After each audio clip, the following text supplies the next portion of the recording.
Bueno, muy buenos días a todos. Bienvenidos nuevamente a retomar actividades académicas. Entonces, buenos días, salúdenme. Buenos días, Muy profe. buenos días, doctor. Hola, profe, Buenos buenos días. días. Buenos días. En realidad fueron 15 minutos de vacaciones, como ustedes dieron cuenta, ¿sí? Las vacaciones siempre son muy rápidas y generalmente uno no hace nada. Trata de hacer algo. Pero en vista de que ustedes tenían el previo, pues tuvieron una gran oportunidad para estudiar todos los temas detalladamente, me imagino. Entonces, para el día de hoy vamos a ver el tejido muscular, ¿no? El tejido muscular en sí, pues, ya han visto algo en fisiología, algo parecido, pero pues nosotros lo vemos desde el punto de vista estructural y pues con esto, pues, el tema para el siguiente examen, ¿no? Bueno, entonces, vamos a mirar por acá. El tejido muscular es como lo estamos viendo acá, es el cuarto, pues el tejido fundamental que nos falta por estudiar, ¿no? Entonces nosotros ya habíamos visto el tejido epitelial, que fue el primero que observamos, como es un tejido muy vivo, ¿no? Porque está formado de células y las células son la vida, ¿no? Entonces vimos cómo estos epitelios cubrían por dentro y por fuera los órganos, nuestra propia piel, están por todos lados, ¿no? Son láminas y estos epitelios por mitosis forman glándulas endocrinas y exocrinas que se profundizan en el tejido conectivo. Recientemente, inicialmente vimos el tejido nervioso, que es un tejido muy especial, formado solamente por neuronas y neuroglias, casi no tiene de los otros tejidos. El tejido nervioso es... vimos el tejido conectivo que pega a los demás tejidos en cierta medida, por lo menos en el tejido nervioso tenemos tejido conectivo en las paredes de los vasos sanguíneos, ¿no? Pero los vasos sanguíneos hacen parte del tejido nervioso, pues sí, porque son los que nutren y los que van hacia, los que llevan el oxígeno y la glucosa, que son los nutrientes fundamentales del tejido nervioso. Y tenemos nosotros el músculo, acá. Entonces, es el cuarto tejido fundamental y como una curiosidad que ustedes tengan, el tejido más pesado. El 50% de nuestro organismo es músculo. 50%. Entonces se ha originado la industria de las carnes en los vacunos y en todo, un tejido muy numeroso. Los músculos, entonces, tienen propiedades especiales. Ese es el hecho de que están hechos de proteínas que son filamentosas. Una proteína filamentosa se refiere a una proteína como un lápiz, una proteína larga, ¿sí? Que generalmente tiene una estructura primaria y secundaria tal vez, pero no es tan complicada porque ella es larga. Esas proteínas filamentosas se conocen también como proteínas contráctiles, pero las proteínas contráctiles, el nombre no suena porque las proteínas no se contraen, o sea, no se vuelven pequeñas, sino como lo vamos a ver más adelante, lo que sucede es que unas proteínas se deslizan sobre otras y eso produce un acortamiento. Entonces, las primeras teorías hablaban de lo relacionado con eso, ¿cierto? Los músculos entonces se caracterizan por tener esas proteínas. Entonces aquí en este cuadrito podemos ver nosotros cómo hay unas proteínas en rojo que son, ¿no?, largas y cómo hay unas proteínas en el centro también igualmente filamentosas. Y si observamos el cuadro de arriba con el cuadro de abajo, vemos cómo las proteínas delgadas o proteínas de actina que se llaman, que están en rojo, se deslizan sobre las proteínas verdes. Mira, aquí están y se empiezan a deslizar hacia allá, esta parte. Entonces, este espacio donde solamente hay proteínas o filamentos gruesos, que se llaman miosina 2, ustedes lo ven acá. Ese espacio, no, esas proteínas no se mueven, siempre van a quedar ahí en el mismo sitio. Pero ellas tienen la propiedad de que toman estas proteínas y hacen que se deslicen por encima de ellas, miren, que se deslicen por encima. Esa es una de las grandes propiedades de toda la teoría muscular, se llama la teoría de los filamentos deslizantes, la que está hasta ahora en boga y se ha comprobado la mayoría de ellas. No quiere decir que más adelante no pueda salir otra. Entonces, teoría de los filamentos deslizantes de Huxley, que fue el mismo que hizo el descubrimiento de pelo relacionado con la capa del pelo, ¿no?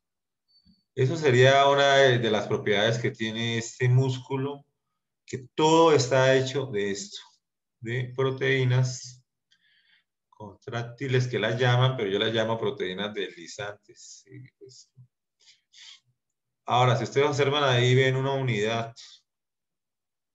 que va desde esta raya hasta esta raya y que termina yendo de esta raya hasta esta raya, volviéndose más pequeña. Eso sí sería la contracción de toda la unidad.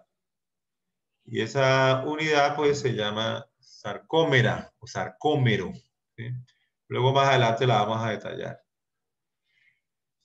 Entonces, como lo decía, se tienen que deslizar unos filamentos, son los filamentos de actina, se tienen que deslizar hacia allá, sobre este filamento grueso llamado filamento de miosina. ¿Sí? Se llama miosina 2, ya lo han caracterizado con ese nombre. Entonces, algo importante es que se necesita ATP. O sea, que para que haya esa contracción, para que este filamento se deslice hacia allá, en cierto modo debe ser tomado por este, que se pega y hace un movimiento para deslizarlo. Entonces se necesita ATP. El ATP se necesita, es en el momento, ¿sí?, que se produce el fenómeno y se necesita más que todo para, él necesita soltarse, ¿sí? Soltarse por medio de las ATPasas, soltarse de ahí para repetir lo que ustedes vieron en fisiología. Para esto se necesita mucha energía, entonces generalmente el músculo utiliza más que todo la energía de tipo aerobio, ¿sí? Y la anaerobia, o sea, energía explosiva para levantar pesas o para correr los 100 metros, utiliza energía anaerobia, produce muy poco ATP. Bueno, eso depende, ¿no? Que también hay fibras que utilizan más la vía anaerobia y hay fibras musculares que utilizan la vía aerobia. Pero el deslizamiento es lo fundamental en comprender este fenómeno. ¿Sí? El tejido muscular, además de encontrarse donde lo hemos visto, se encuentra también en otras partes, por lo menos se encuentra dentro de los pulmones, rodeando los bronquios y los bronquiolos. Se encuentra en 3 capas en las paredes del estómago. Igualmente lo podemos ver en los intestinos. Tanto en el estómago como en el intestino, el músculo va a causar movimientos. E igualmente va a causar movimientos acá en esta parte llamada, ¿sí?, los bronquios y los bronquiolos. Entonces, si el músculo se contrae ahí, los bronquios se contraen y forman una broncoconstricción. Los bronquiolos, se cierra la vía o se abre. Es importantísimo el músculo ahí. En el estómago, que es una verdadera licuadora, el músculo es el que revuelve el alimento con el ácido y revuelve el alimento con la pectina para formar una sustancia blanquecina aproximadamente unas 2 horas después de comer. En el intestino, pues propulsa de que el contenido vaya a ser eliminado hacia el ano, ¿cierto? Después del estómago viene el intestino delgado, el intestino grueso, entonces se llama peristaltismo. Si no falla ese músculo, podemos ya tener problemas de estreñimiento o problemas de otro tipo. Hay otros órganos que de pronto tienen músculo, tenemos el corazón, tiene un músculo especial que lo vamos a ver, el músculo cardíaco, pues está contrayendo permanentemente. Otros órganos no tienen músculo, como el hígado, supongamos, pero por lo menos los riñones tienen músculo porque ellos tienen uréteres y los uréteres se contraen para la orina ser expulsada a cada vejiga. Y la vejiga tiene músculo liso, 3 capas de músculo, igualmente para la eliminación. De pronto otras partes, el sistema reproductor tiene músculo en los conductos deferentes, en el epidídimo, músculo en la próstata, todo para producir la eyaculación y para permitir la reproducción. Igualmente vemos músculo en el sexo femenino, el útero y las mismas tubas uterinas que captan el óvulo para llevarlo a la fecundación. El útero se contrae durante el trabajo de parto, o sea, el músculo es necesario para todo prácticamente. Es decir, si nosotros perdemos el músculo, no vamos a tener movimiento. Para abordar el estudio del tejido muscular, nosotros hay varias maneras de hacerlo. Algunos dicen que hay 3 clases de músculo. El músculo esquelético, ¿no? Y este músculo esquelético le colocan el músculo esquelético estriado porque las fibritas tienen como unas rayitas, ustedes ven. Este es el más abundante, ¿cierto? Aproximadamente el músculo esquelético es el 40% del peso del cuerpo de una persona que tiene pues una contextura muscular más o menos promedio, ¿no? 40% son más de los 200 músculos que tienen que estudiar. Vemos que hay otro músculo que es muy idéntico a este músculo esquelético. Bueno, el músculo esquelético se le dice porque está encima de los huesos del esqueleto y porque produce los movimientos, lo vamos a ver mejor. Tenemos el músculo cardíaco, que solamente es un 0,6% del peso del tejido muscular, lo que pesa el corazón, porque es la única parte donde se encuentra. Vemos que no es como, es semejante, también tiene estrías. Luego le vamos a dar el nombre a esas estrías, unas estrías oscuras y unas estrías claras. Y el tercer músculo es el músculo liso. Entonces ya lo vimos que se encuentra en los órganos de la vida vegetativa, los órganos que rige el sistema nervioso autónomo parasimpático y simpático. Pues, lo veíamos en bronquios, lo veíamos en los intestinos, sistema genital, lo veíamos en la parte urinaria, etcétera, ¿sí? Algunos clasifican el músculo de otra forma. Dice, hay un músculo estriado que se divide en músculo esquelético y músculo cardíaco. Y hay un músculo liso. Se hace solamente, lo dividen en 2 partes, músculo liso y músculo estriado. Y el músculo estriado lo dividen en músculo esquelético estriado y músculo cardíaco, o músculo estriado cardíaco y músculo estriado esquelético. ¿Sí? Una cosa que es interesante de uno analizar en el tejido muscular es movimiento. Entonces, si uno hace un análisis de el funcionamiento de la información del sistema nervioso hacia afuera, todo esto sería eferente. Estamos hablando que el tejido muscular es primero movimiento. Y ya sea movimiento visceral, peristaltismo, movimiento para evacuar la vejiga, movimiento peristáltico de los uréteres, contracciones de la próstata, contracciones uterinas. Eso es movimiento y eso es vida. El movimiento es vida. Si usted pierde el movimiento, usted pues queda pues, a merced de otras personas. Pero en el mundo animal, el que nace mal, el que nació, se muere de hambre, ¿no? Nosotros podemos, y hay cosas que ahorita el 29 de diciembre estoy acordándome de este señor, ¿cierto? A ver, ¿cómo se llama él? A ver, los chicos. ¿Quién sabe cómo se llama este señor que aparecía ahí? Bueno, les voy a dar una pista. Él es Schumacher, ¿no? Sí, muy bien, Schumacher, ¿sí? Usted sabe que Michael Schumacher es un tipo, ganó la Fórmula 1 7 campeonatos mundiales. O sea, y siempre corrió con la Ferrari. Ya se prohibió esto, de que los carros de carreras tengan propaganda de vicio, de cigarrillos, ¿cierto? Entonces, esto ustedes ya no lo están viendo, pero el cigarrillo pues pagaba muchísimo por la propaganda. Schumacher tenía un hobby que era esquiar, era un hombre supremamente rico. Esquiando tuvo un gran accidente, se le partió el casco y tuvo un trauma craneoencefálico, hematomas de todo tipo. Fue una tragedia hace 6 o 7 años en los Alpes suizos.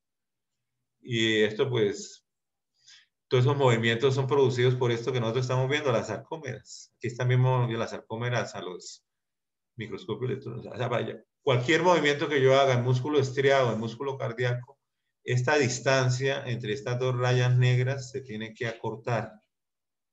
Eso se llama la sarcómera. Y el músculo está hecho de millones de ellas. Como Schumacher quedó ahí en ese estado, ¿cierto? A pesar que una persona de 41 años, con una fortuna de $1.000 millones, que en estado de coma, ¿cierto? Prácticamente parece que está ya en estado de coma, en muerte cerebral. No se ha hablado nada sobre él, pero el 29 de diciembre cumplió este tiempo de incapacidad, ¿cierto? Eso hubo un escándalo, ¿no? Ruedas de prensa, que si Schumacher, que yo no sé qué, que aquello. Entonces veamos cómo una persona que está en la cúspide del éxito en todos los aspectos, porque ser campeón mundial de Fórmula 1 durante 7 años seguidos, y con esa gran fortuna. Ahora, ¿qué pasa con la vida de Schumacher? En alguna de estas habitaciones encuentra Schumacher, ¿cierto? Un equipo médico de fisioterapeutas está ensayando con él con células madre para regeneración nerviosa. Lo cierto es que no se ha podido. Para mí ya está en muerte cerebral, sino la gente no entiende que cuando una persona está en muerte cerebral nunca se va a recuperar y lo mejor es donar los órganos, ¿no? Nunca. Como tenemos creencias religiosas, tenemos creencias de milagros, tenemos creencias, pero también tenemos la ciencia que nos dice que una persona está en muerte cerebral a veces. Y esto le pasa a muchas personas, por eso hay que cuidar mucho la testa, ¿no? Podemos decir que todo este sistema muscular que ustedes están observando acá, lo van a ver, ¿sí? Lo van a ver detalladamente, tal vez lo tengan que memorizar para el tercero y parte del cuarto examen.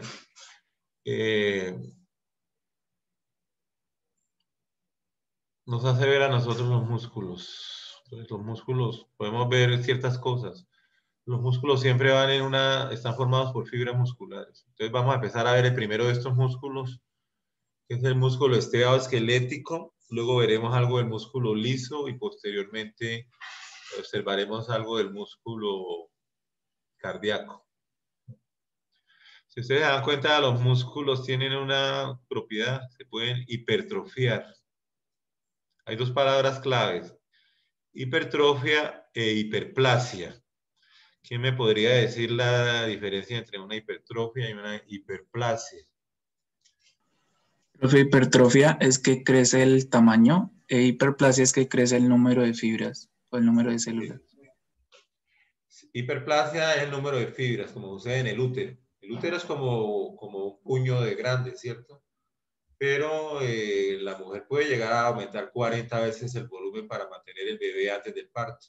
Entonces, aparecen nuevas fibras, ¿cierto? Entonces, eso sería hiperplasia. En el músculo estriado esquelético no hay hiperplasia, hay hipertrofia.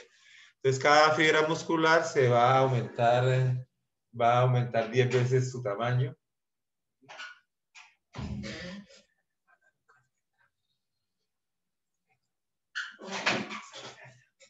Y entonces, cuando usted alza pesa, los músculos le crecen, pero si deja alzar, pues vuelve y se desinfla, por decirlo así. Hay algo muy importante que si el joven o el niño hace ejercicio desde pequeño, por lo menos si es nadador desde pequeño, esto, y adquiere una masa muscular más o menos, y luego deja, no se reduce tanto, ¿sí? Se mantiene la masa muscular. Por eso el ejercicio es muy importante en la infancia, ¿no? A veces uno, entre sus sobrinitos o entre los hermanitos menores de los niños que están muy pequeños, llevarlos a correr, llevarlos a hacer ejercicio, porque pegan mucho de los medios electrónicos. Y esto, en cierto modo, va a favorecer su desarrollo muscular integral, ¿no? A ver, Hernando, ¿qué me quieres preguntar? Profe, qué pena, las personas estas, las que usan esteroides, que pasan este límite de 10 veces del tamaño de la hipertrofia de las células, o sea, ¿sí es posible o cómo termina el músculo en ese sentido? No, los esteroides son como en el momento de los concursos, de la vanidad, el fisiculturismo, ¿no? Gente que quiere ganar más pectorales, que están en esta cosa, porque pues desafortunadamente en la vida todos son adicciones, ¿cierto? Uno a veces piensa que la adicción es tomar sustancias externas para producir adicciones, pero la adicción es, bueno, la ludopatía, ¿ya? Gente que juega y no se toma un trago y se gasta fortuna y se lo pasa metido en esos sitios, ¿sí? Entonces hay gente que se vuelve adicta a esto, a que sus músculos sean grandes, generalmente porque pues quieren ser más atractivos, me imagino, al sexo opuesto, o quieren ser fuertes, o quieren que los miren, o sencillamente pues es por ejercicio, me parece extraordinariamente muy bueno, pero eso se ha demostrado que estos deportes extremos no son muy convenientes para prolongar como la longevidad mucho, ¿no? Entonces el ejercicio debe ser más como recreativo y mirar qué tanto se debe hacer. Competitivo ya se ha demostrado que ya empieza a ser un poco. Los esteroides son como la testosterona, o sea que para que esto suceda, por lo menos usted ve, acá estas mujeres son fisiculturistas, ¿sí? Pero ustedes se dan cuenta de que ellas no tienen, sus músculos no crecen. ¿Por qué? Porque no tienen testosterona. Entonces, más que todo, le miran la simetría de los músculos, el desarrollo, la poca grasa que tienen, ¿no? Y también participan en los concursos, pero pues pasan más desapercibidas, ¿no? Y ustedes de acá, el hombre, como les estaba hablando acá, ¿cierto? Si yo quiero que los músculos crezcan, ellos aplican esas sustancias. Se llaman anabólicos más que todo, ¿sí? Inclusive son prohibidos en algunas partes y se comisan y se castigan con cárcel en algunos sitios, en algunos países. Como es testosterona y el hombre es un análogo de la testosterona, entonces hace crecer los músculos. Entonces, con proteínas, con buena alimentación, o inclusive con proteínas que se compran en el mercado, que no son muy aconsejables porque pueden dañar los riñones con el tiempo. Y con estos anabólicos, pues logran que su masa muscular crezca. Yo creo que más de uno de nosotros ha estado en el gimnasio, ha ido a los gimnasios a querer que su masa muscular crezca, sea muy... Pero esto como que lo aburre a uno y el 20% de las personas que se inscriban a los gimnasios terminan retirándose. Entonces uno a veces pierde la plata. Ahora, si seguimos hablando del tema, mire que los músculos son de diferentes formas. Entonces tenemos músculos fusiformes, el bíceps tiene dos cabezas, ¿cierto? El digástrico que queda en la parte anterior del mentón viene por este lado del mentón y aquí tiene un tendón y se va hacia el otro lado para formar el piso de la boca.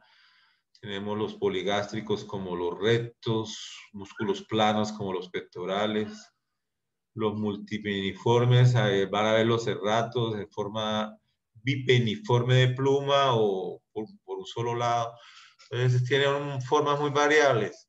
Pero des en cuenta ustedes una pregunta que quiero hacerles. ¿Cómo es el eje de las fibras respecto al músculo? El eje mayor de las fibras, bueno. ¿Es paralelo o perpendicular? Usted me diría cuáles son las fibras. Pues las fibras son todas estas cositas, ¿cierto? Que van hacia allá. El músculo te está pegado por el tejido conectivo, como lo vamos a ver. Entonces, las proteínas contráctiles, o sea, la actina y la miosina, son paralelas a la fibra en ese sentido, y las fibras son paralelas al eje mayor del músculo. O sea, que las fibras llevan la misma dirección. El músculo siempre termina en un tendón que se pega al hueso, y acuérdense que alrededor de ese tendón tenemos cartílago fibroso. Otro sitio de cartílago fibroso, además de la sínfisis púbica, con el cartílago fibroso como que se derrite para que aumente el diámetro de la sínfisis púbica y el feto pueda pasar más fácilmente. Los músculos tienen muchas formas, ¿cierto? La masa muscular de la mujer, aquí la podemos ver, es menor y la distribución pues hace diferencia en lo que es el cuerpo masculino y femenino. Pues tenemos aquí la espalda.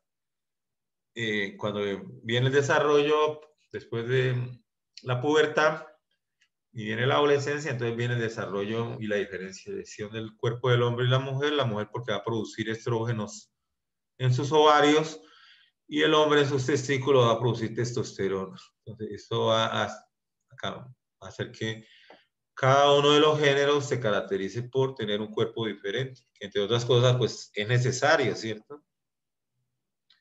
Uno ve que viene una mujer por allá a 50, 100 metros y dice, allá viene una mujer, la ve desde lejos, que tiene un caminado por su forma corporal, por etc. Si no hubiera forma, pues... Entonces la mujer tiene menos músculo y como no tiene testosterona, sus músculos se desmarcan bien, pero no aumentan de volumen. Lógicamente hay mujeres que se aplican también a anabólicos, ¿sí? Se aplican estas sustancias. Estas sustancias tienen problemas. Si usted está aplicando esta sustancia, entonces esta sustancia entra al hombre y ancha sus músculos, le da más fuerza, todo esto. Pero ¿qué le pasaría a la testosterona de los testículos? A ver, ¿quién me quiere decir algo?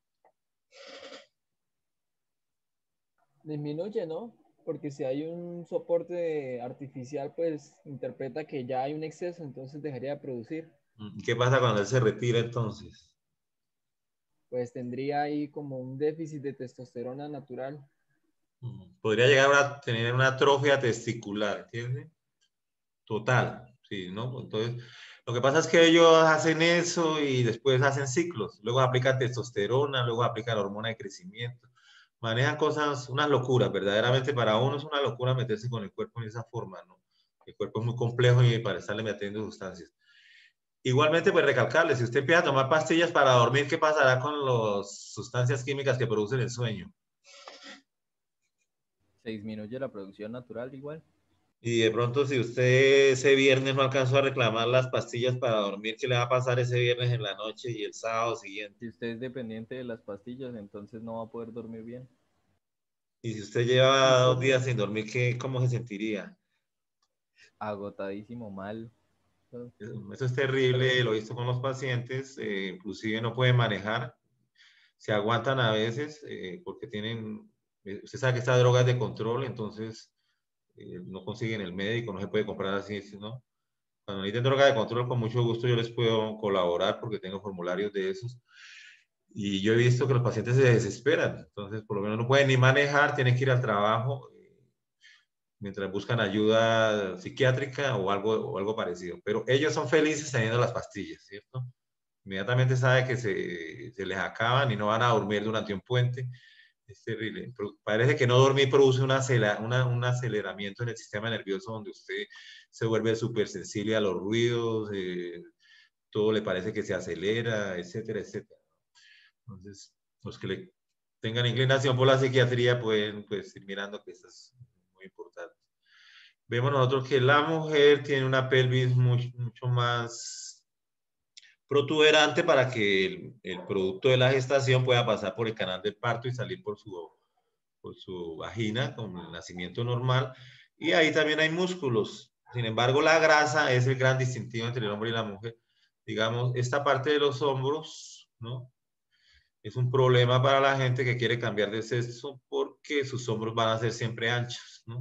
Entonces, si no empieza a tomar hormonas desde antes que, ¿no? Si no se siente bien eso con su cuerpo, porque eso sucede muy frecuentemente, los hombros van a ser anchos. Las mujeres son delgadas de hombros, ¿cierto?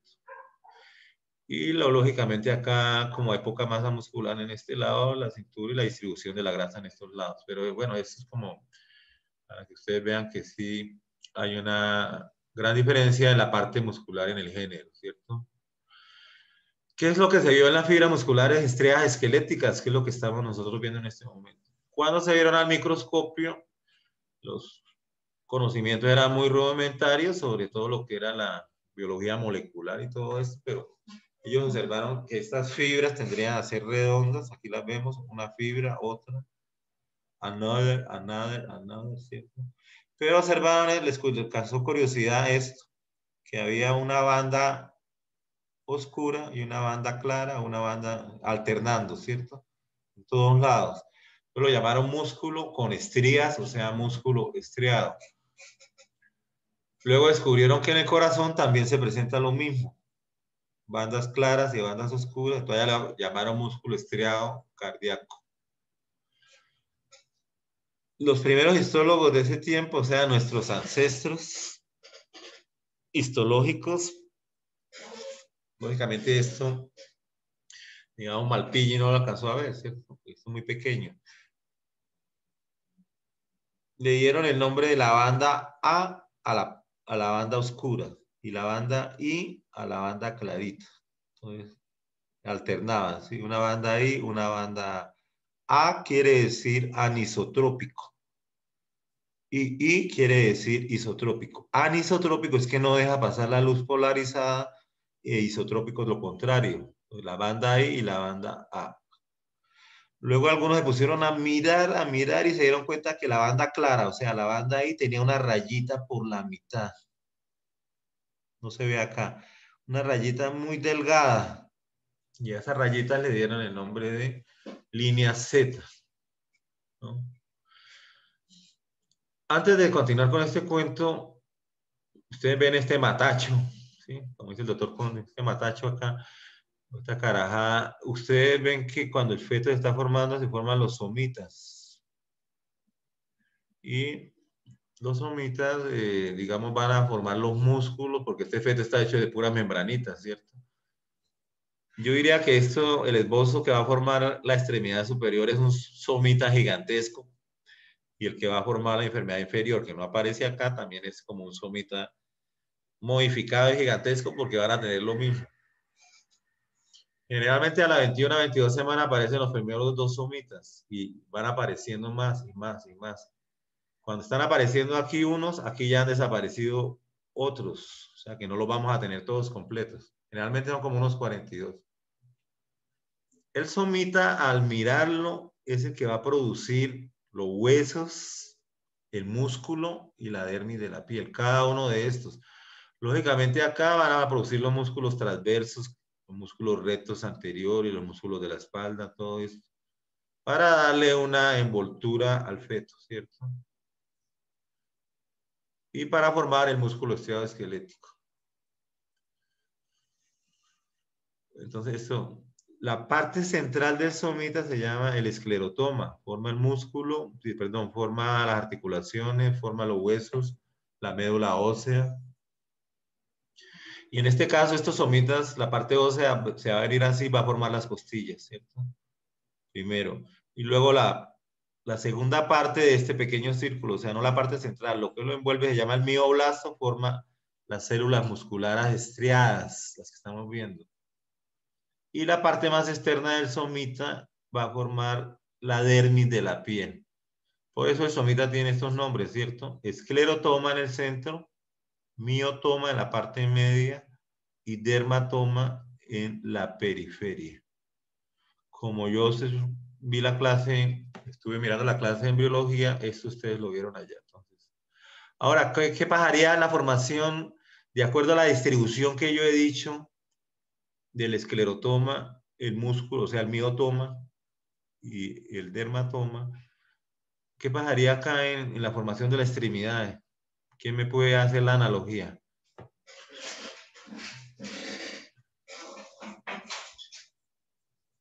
Entonces les doy una pista. Si en todo el centro del somita se forma la parte ósea, la médula ósea y la parte de los ligamentos, ¿qué se formará en la parte central de este esbozo? El hueso. Lo mismo, ¿cierto? Pero ya de una forma modificada. Ahora, encima del esclerotoma queda el miotoma formada por mioblastos. Son células individuales, las vamos a ver en el laboratorio. Mioblastos. Entonces, encima del esclerotoma acá, los mioblastos van a formar los músculos de la extremidad, ¿cierto? Y encima de los músculos, ¿qué queda? La piel. Pero es que la piel tiene dermis y epidermis. Dermis. La dermis. ¿Y eso cómo se le da el nombre en el somita? Dermatoma. Y aquí igualmente, entonces el dermatoma estaría en la parte superficial, el miotoma estaría formando los músculos en este sitio y el esclerotoma estaría en la parte central. Acá lo hacemos con los huesos de las costillas, los músculos intercostales y en estas partes de acá. Ahora, ¿cómo se forman las fibras musculares estriadas esqueléticas? Se forman a partir del mioblasto, de los mioblastos que están en el miotoma, ¿cierto? En la parte media. Ahí se empiezan a formar unas células y esas células empiezan a confluir y me van a formar a mí 100 mioblastos, se unen y me forman la fibra muscular estriada esquelética. O sea que es un sinsitio. Un sinsitio lo definíamos nosotros en embriología, el sinsitio trofoblasto lo definíamos nosotros como que era una masa de núcleo, ¿cierto? La fibra muscular estriada esquelética, que fue era la que estábamos viendo nosotros anteriormente, ¿cierto? Acá, mire, esto. Está formada por la unión de muchas células. Aproximadamente puede ser 100 o 200 células que en la vida embrionaria se llaman mioblastos. Y esos mioblastos se unen, 100, 200 mioblastos, y forman esto que llama fibra muscular estriada esquelética. No es una célula, que quede claro, porque estoy mirando las grabaciones. La fibra muscular lisa sí es una célula. Y la fibra muscular cardíaca sí es una célula también. O sea, célula quiere decir que tiene un núcleo, o máximo 2. Pero este que estamos viendo aquí, la fibra muscular estriada esquelética, tiene 100 o 200 núcleos. Aquí estamos viendo un núcleo, aquí vemos otro, miren, aquí otro, otro y otro. Si yo le hago un corte transversal, entonces, este es el corte longitudinal. Mira, aquí hay un núcleo y otro núcleo, otro. Los que tienen como más creencias o ven más, yo les estaba hablando de estas fibras, están en corte longitudinal, ¿no? Porque mira, acá están en corte transversal. O sea, es como cortar por acá y mirar de frente. Y este tejido que está aquí, ¿qué tejido sería? ¿Adiposo? ¿Qué le tiene que poner más? ¿Cuántas clases de tejido adiposo hay? Entonces, ¿Como Unilocular. textura blanca, así? unilocular, es importante, ¿no? Tenerlo en cuenta. Ahora, alguien puede ver lo que les estaba explicando, puede ver las bandas A y las bandas I ahí en este corte histológico.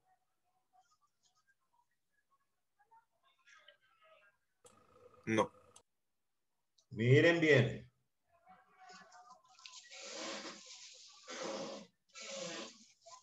¿Ven rayitas? Profe, yo la verdad no las noto. Bueno, será la experiencia, pero yo las veo muy bien. Observen acá que hay oscuro, claro, oscuro, claro. Observen acá, miren, ¿sí? Oscuro, clarito, oscuro, clarito. ¿Lo ven o es que mi computador tiene más definición? Sí, profe, yo no las veo. ¿Dónde las ve más? Yo tampoco las veo. Yo tampoco Miren las veo, acá. profe. Tampoco. Bueno, pues haga así los ojos y enfoque mejor. Mire, acá, mire, vea. ¿Sí ve que hay una rayita negra chiquitica, muy tenue? Y hay rayitas negras hacia abajo. Tal vez acá, mire, también. Eso es lo mismo que estábamos hablando nosotros acá, ¿cierto? Estas. Miren, vienen así hacia abajo. La banda A, la banda I. La banda A, la banda I. Esto es del orden de una micra. Esta banda A, una micra de espesor. Y la otra un poquito más. Bueno, eso las vamos a ver después. Si no las ves, se las voy a mostrar donde mejor las veo. Las veo bien acá, mira. ¿Sí las ven?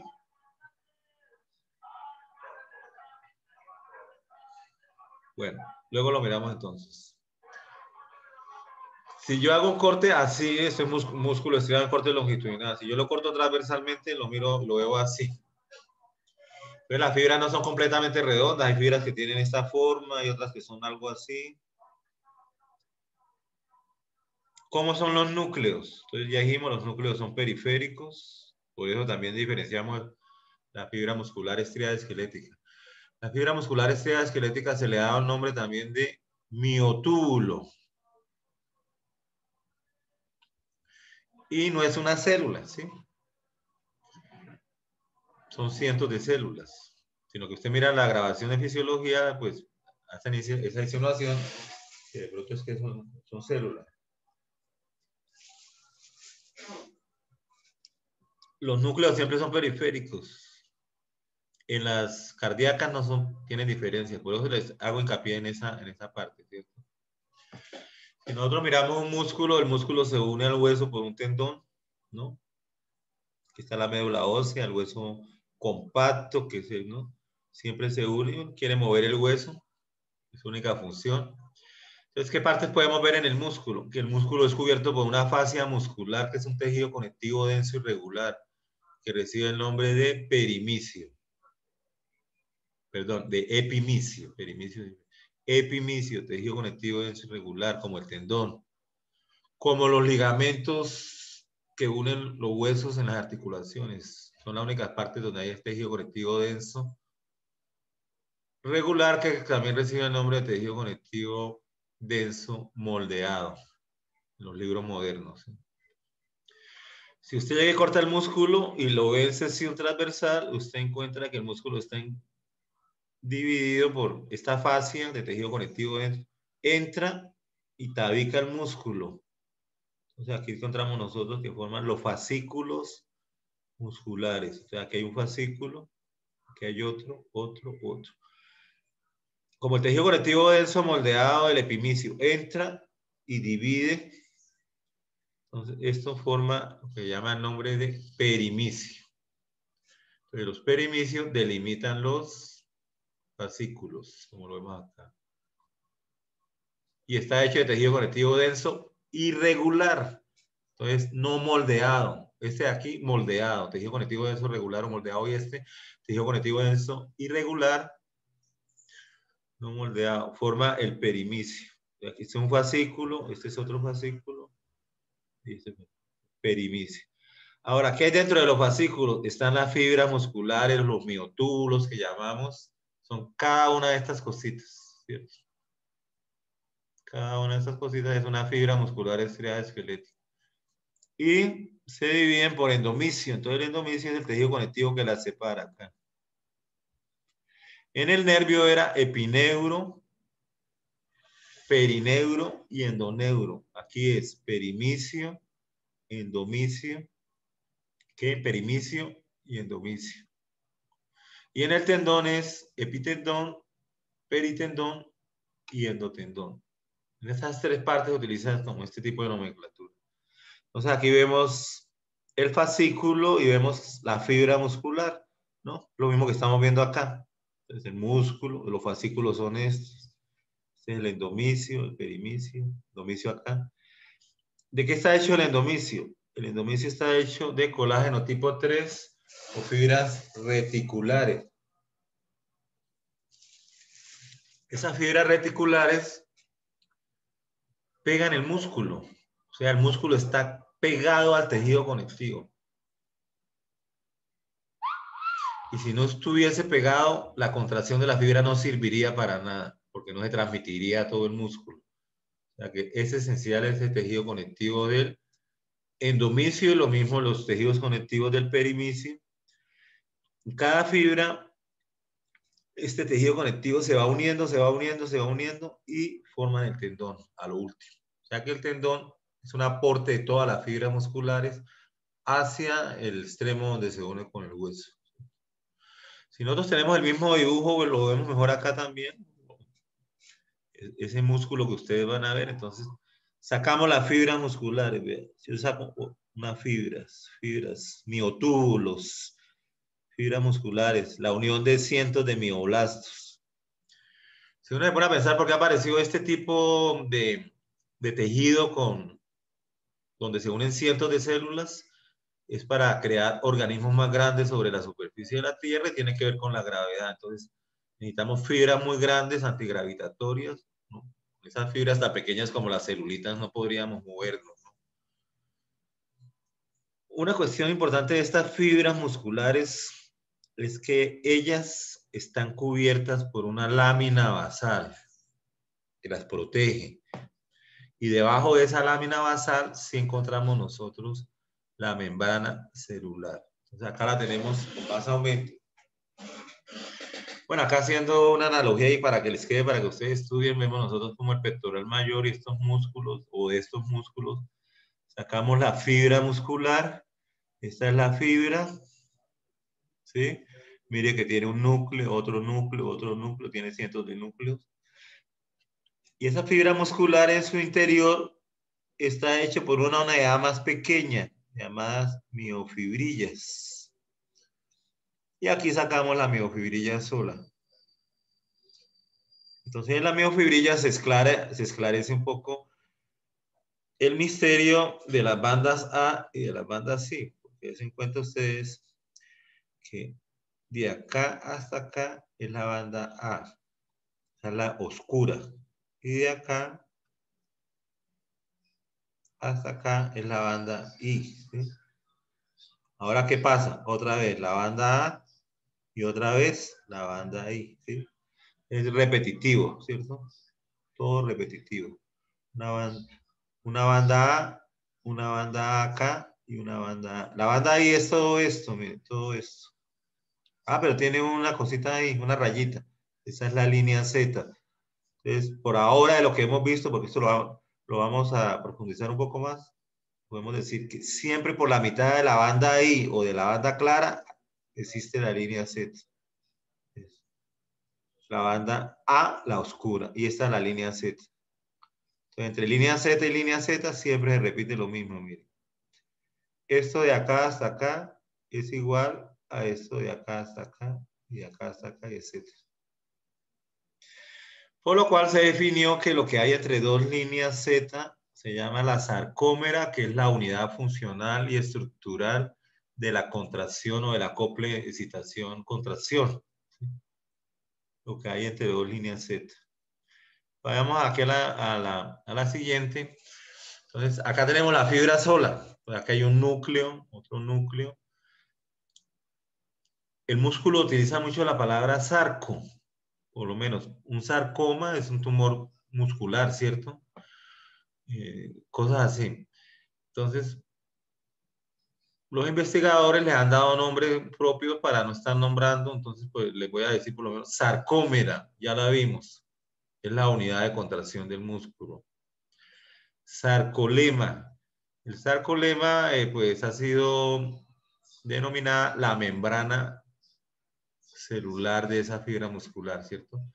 Que aunque son 100 mioblastos, 150 mioblastos fundidos, tienen una sola membrana celular. Se le da sarcolema, vemos las mismas propiedades de la membrana celular, su glucocáliz con sus polisacáridos, proteínas transmembranales, las integrinas, la doble capa de fosfolípidos, las proteínas,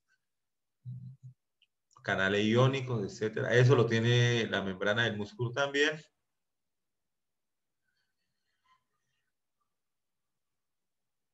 ¿Qué nos llama más en esa fibra muscular? Lógicamente está llena de la miofibrilla. Unidades contráctiles, miofibrillas. La membrana la nombran como el sarcolema. Ahora, ¿qué me llama la atención? Yo estoy viendo estas cosas que tienen de a 3 unidades. Se llaman las triadas musculares. Las triadas musculares, toda triada lógicamente tiene 3 cosas. Entonces, ¿qué tiene? Por la mitad vemos el túbulo TIC. Al lado y lado tenemos las cisternas de retículo endoplasmático llenos de calcio. El calcio está secuestrado en ese sitio, o sea, está metido a la fuerza contra de un gradiente de concentración porque hay ATPasas, ¿sí? Que lo quieren tener ahí en el retículo endoplasmático. El retículo endoplasmático se llama retículo sarcoplasmático en el músculo. Y no las vemos aquí, las mitocondrias se llaman sarcosomas. Entonces tenemos sarcómero, sarcolema, retículo sarcoplasmático y sarcosomas como un idioma especial en el músculo. ¿Cómo se forma el túbulo T? Entonces, el túbulo T, ustedes van a ver en otras gráficas que cuando ustedes miran la fibra aquí tiene huequitos. Aquí se alcanzan a ver como unos pequeñitos. Haga de cuenta que usted coge el sarcolema, o sea, la membrana, que está cubierta por la lámina basal y por fuera estaría el endomisio. y luego abre otra fibra, ¿no? Entonces usted coge todo esto y haga de cuenta que hunde el dedo, pero no revienta la membrana, sino que se lleva la membrana. Entonces, mire, la membrana va y forma el túbulo T. O sea que el túbulo T está hecho, sus paredes están hechas de membrana celular, de la misma membrana, el mismo sarcolema que está en esa parte, está hecha la pared del túbulo T.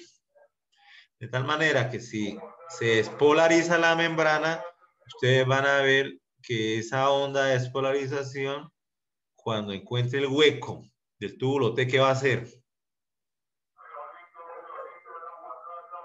Se mete por ahí, ¿entiendes? Porque ella es membrana. O sea, se despolariza y se repolariza. Ustedes saben que la fibra muscular es excitable, ¿no? Entonces, el túbulo T lo vemos acá, el túbulo T lo vemos acá y acá. Entonces, si bien acá la neurona motora superior llega a la médula, de la médula hace contacto con la motoneurona manda su axón y toca el músculo, y al tocarlo la membrana del músculo se despolariza. Entonces, esa onda de despolarización viene por acá y como encuentra el huequito se mete por el túbulo T. Entonces la membrana del túbulo T se despolariza y despolariza las membranas de los retículos sarcoplásmicos. Si se despolarizan las membranas de los retículos sarcoplásmicos o las cisternas, así lo llaman los libros, cisterna derecha, cisterna izquierda y túbulo T, todo se llama la triada. Si se despolariza esta membrana del retículo sarcoplasmático, ¿qué pasa? Según lo que ustedes vieron en fisiología.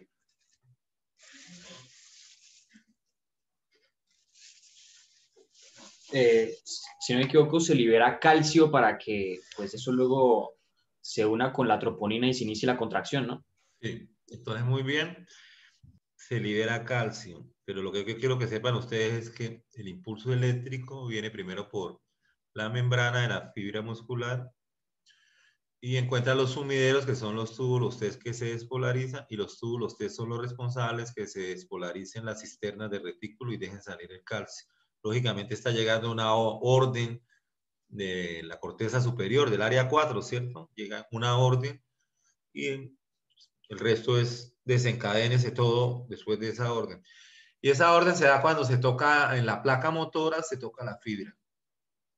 Entonces, placa motora se llama el sitio donde el axón de la motoneurona de la médula espinal toca la fibra muscular estriada.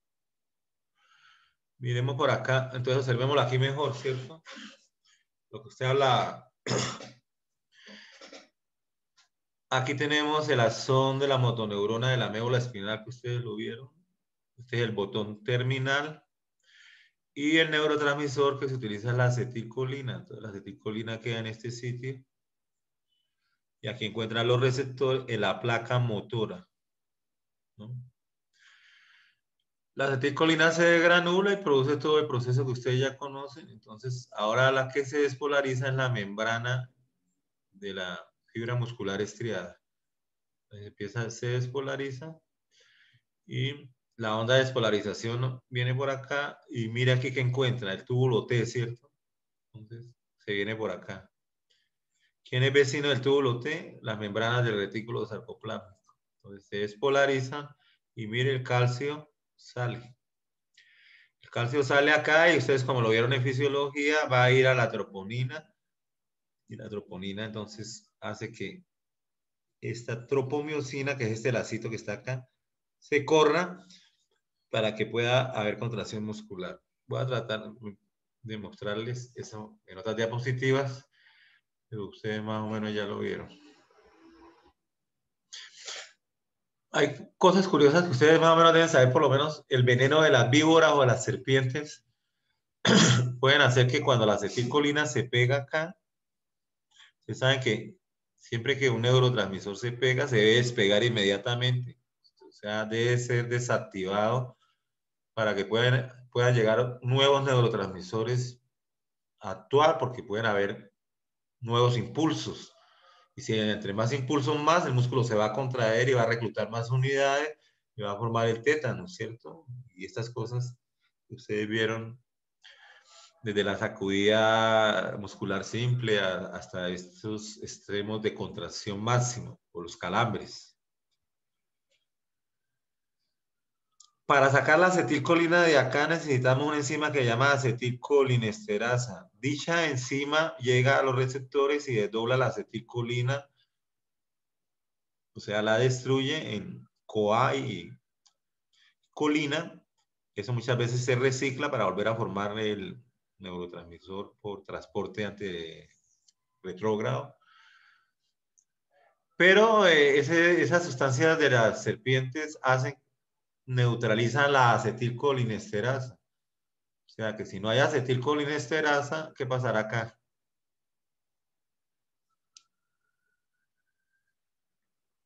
La acetilcolina sigue pegada ahí. Entonces, ¿eso es malo o bueno?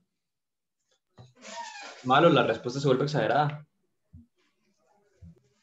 La respuesta se vuelve exagerada y completa, o sea, se paraliza el músculo. ¿Por qué? Porque no le puede llegar. Entonces, por eso o sea, usted sabe que los reptiles, su método de matar no es comiendo como nosotros y masticando, ¿cierto?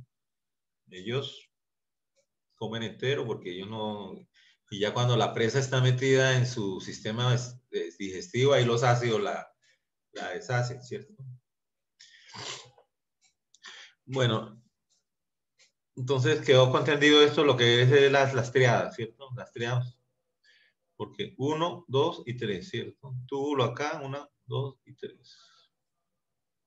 Y las ATPasas hacen lo contrario. Quieren meter el calcio, ¿sí? Quieren meter el calcio, las que tienen que ver con gasto de energía.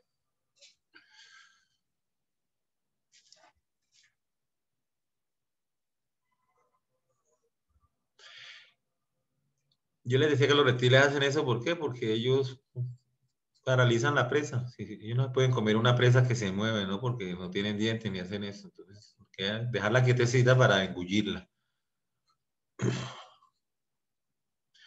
Aquí estamos observando entonces las cisternas de retículo endoplasmático que tienen el calcio y el túbulo T por toda la mitad. Quiero hacer hincapié en esta parte porque es que el músculo estriado esquelético también tiene túbulos T.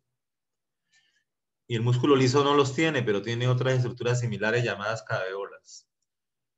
El túbulo T del músculo estriado esquelético discurre entre las bandas A y las bandas I. Las bandas oscuras que terminan acá y la banda I clara, por ahí, por ese sitio, pasa el túbulo T. En el músculo cardíaco, el túbulo T pasa por la línea Z. Más adelante la veremos. Ten en cuenta que aquí están las cisternas con calcio, pero el retículo endoplasmático forma toda esta parte, esta malla. Y esta malla sirve para también bombear el calcio que está por aquí metido en la troponina y que necesitamos sacarlo rápidamente, volverlo a bombear en todos estos sitios. Aquí hay mucho retículo sarcoplasmático y el calcio tiene que estar adentro para que el músculo esté en reposo. Ahora sí miremos las miofibrillas.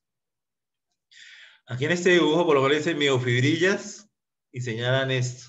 No, en realidad no es así. La miofibrilla es todo esto. Todo esto son como las proteínas contráctiles.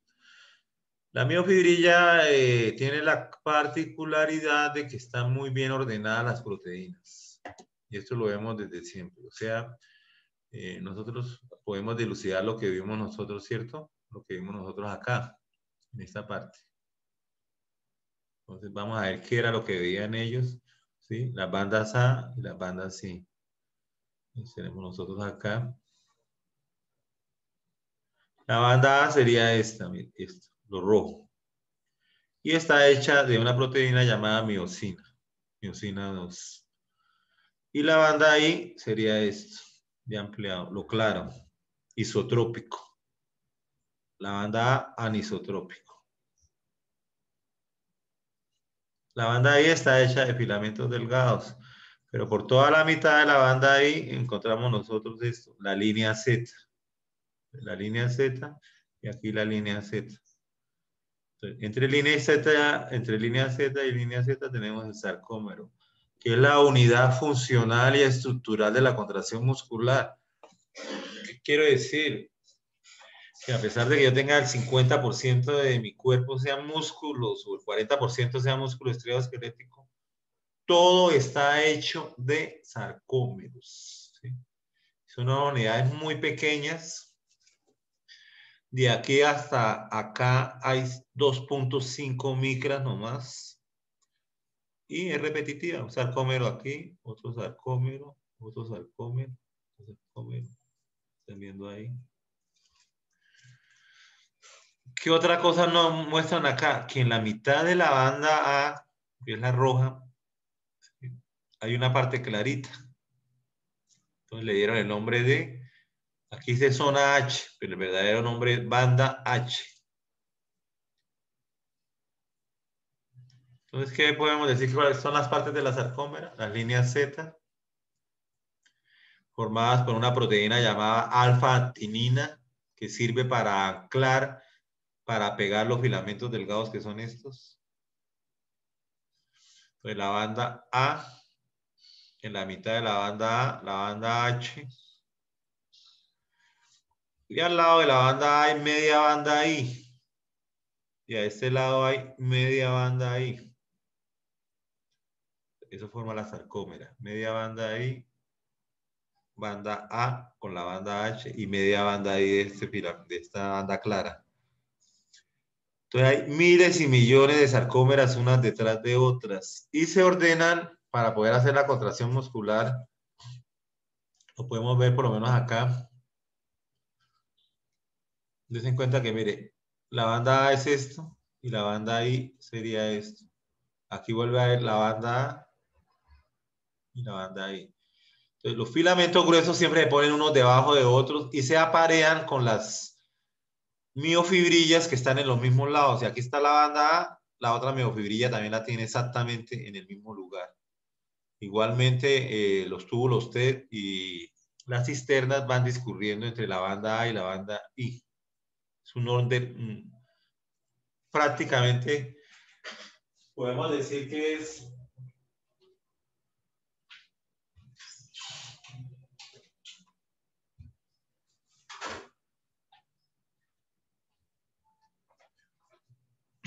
una estructura muy regular, muy simétrica, muy, como les dijera, muy geométrica para poder hacer esa contracción muscular.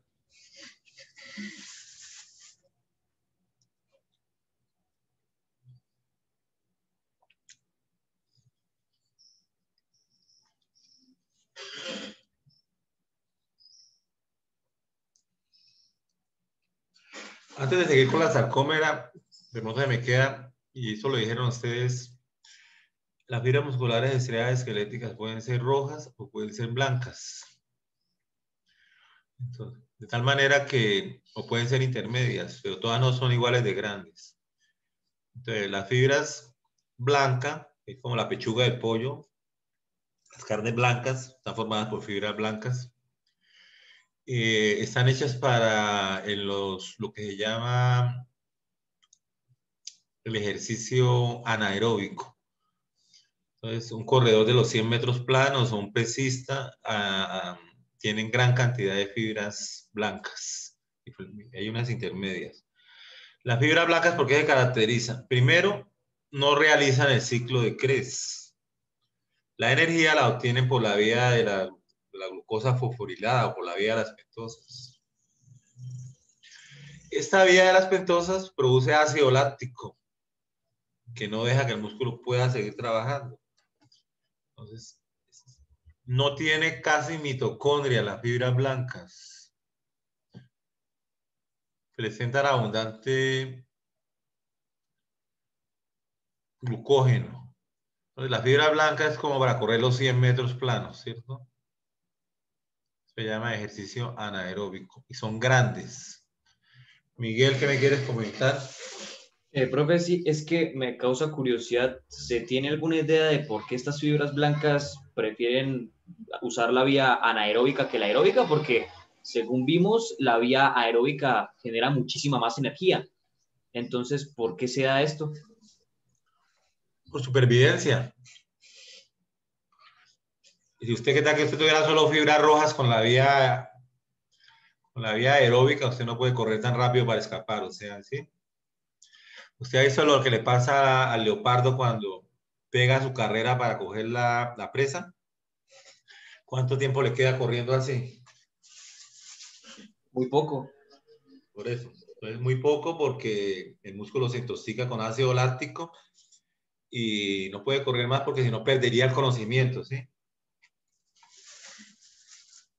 Profe, y eso quizá también se puede ver porque ante un ejercicio físico intenso de pronto uno no es capaz de suplir toda la demanda de oxígeno, o sea, porque, o sea, como que uno siempre debe tener una cierta parte del músculo que funcione sin él, porque pues a veces, tipo, a veces uno le falta el aliento y uno no es capaz de oxigenar absolutamente todo bien.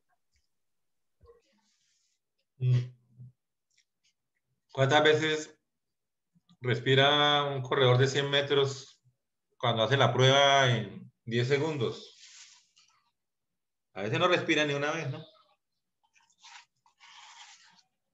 sea, no se necesita oxígeno.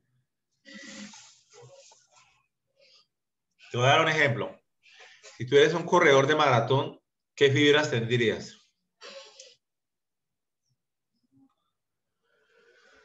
¿Blancas o rojas?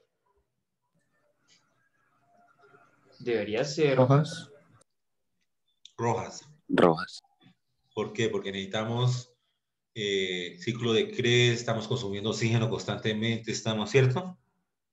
42 kilómetros, ¿le parece poquito? ¿Sí? Como Vale, profe, venirse trotando desde de Panachi hasta acá, hasta el hospital, ¿cierto? Entonces, den en cuenta que las fibras rojas son pequeñas, las fibras blancas son grandes. Por el corredor de maratón, uno lo ve como, ¿qué diferencia tiene con el corredor de los 100 metros? Son delgados. En cambio, los de velocidad son más musculosos. Pero es musculoso, digamos que tiene más fibra blanca, sería, ¿no?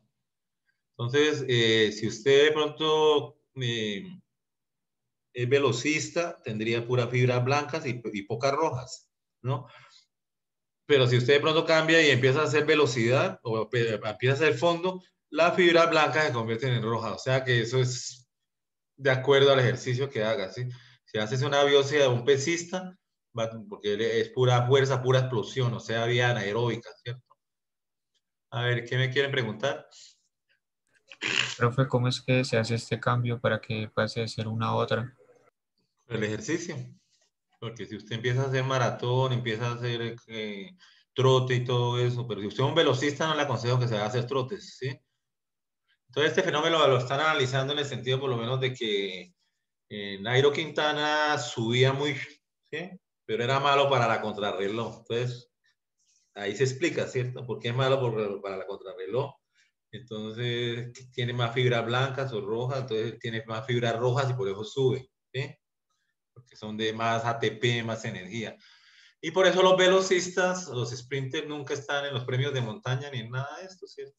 El ciclismo es una mezcla como de las dos cosas, hay que hacer fondo, pero lo que se ha demostrado es que si sube muy bien y luego empieza a hacer velocidad y contrarreloj, entonces ya deja de subir también, ¿entiendes? Ya no sube igual. Entonces, ¿cómo explicaría ese fenómeno? Pues disminuyen las fibras rojas y aumentan las blancas, ¿sí? O las blancas aumentan y disminuyen. Entonces, en la cuestión de los deportes se busca no combinar la velocidad, o sea, lo anaeróbico con lo aeróbico, ¿no? Eso dicen, ¿no? Pero falta estudiar mucho.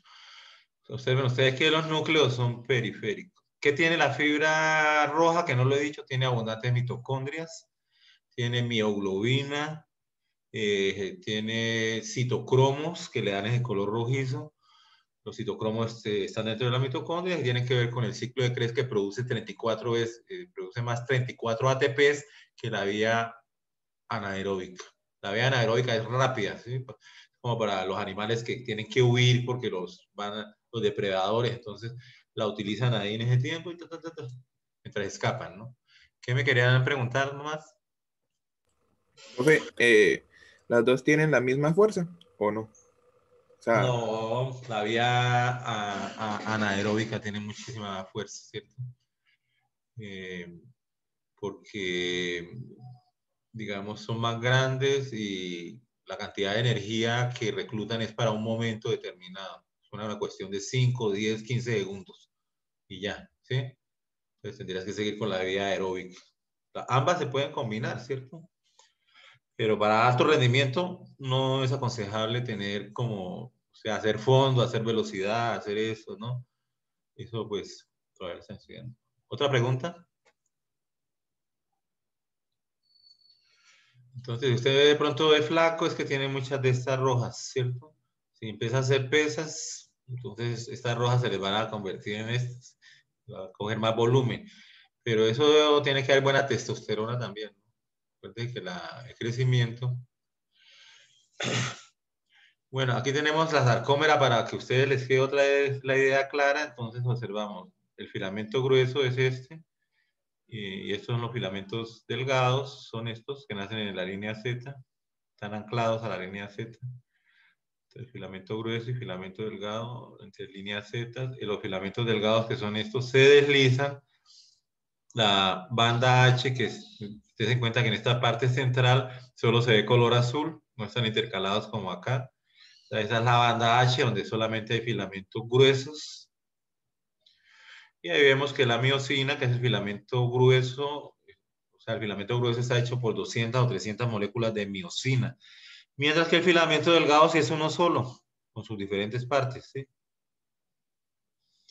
Entonces aquí miramos nuevo lo que hablaban de contracción y excitación. Este filamento se desliza sobre este que está acá, y entonces este se va pegando a este, hasta que se tocan e inclusive se montan unos encima de otros. Eso se llama traslaparse, ¿sí? Lo que ustedes vieron, el filamento delgado está hecho de una doble cadena de actina globular que forma la actina F. La actina F, estas bolitas tienen unos sitios activos donde si están descubiertos se produce contracción muscular, pero si están en reposo son tapadas por esta molécula llamada la tropomiosina, ¿no? Esta proteína tropomiosina, más o menos cada 6 aminoácidos, presenta esta otra llamada la troponina. La troponina tiene 3 aminoácidos. Uno, el T para unión a la troponina, uno para el C para el calcio y el I inhibidor para sacar el calcio, ¿sí? ¿No? El T, el C y el I. Forma el complejo de troponina. Entonces tenemos actina G, actina sola. Actina F, actina en filas, formando como un collar de perlas, enrollándose como un collar de perlas. Y tapándole los sitios de reposo tenemos la troponina, la tropomiosina, perdón, y la troponina como el sitio donde va a llegar el calcio. Cuando el calcio llega acá, hace que la troponina se desplace y deje los sitios activos. Aquí lo vemos, ¿no? Entonces, cuando llega el calcio, aquí están tapados los sitios activos y al llegar el calcio, miren, se ven los ojitos ya bien afuera. Entonces, en este sitio es que se va a pegar la miosina, las cabezas que ustedes vieron para hacer el movimiento, ¿sí? Para permitir que este filamento delgado, si yo lo tomo, se vaya yendo hacia el centro, de tal manera que va disminuyendo la banda H, ¿sí?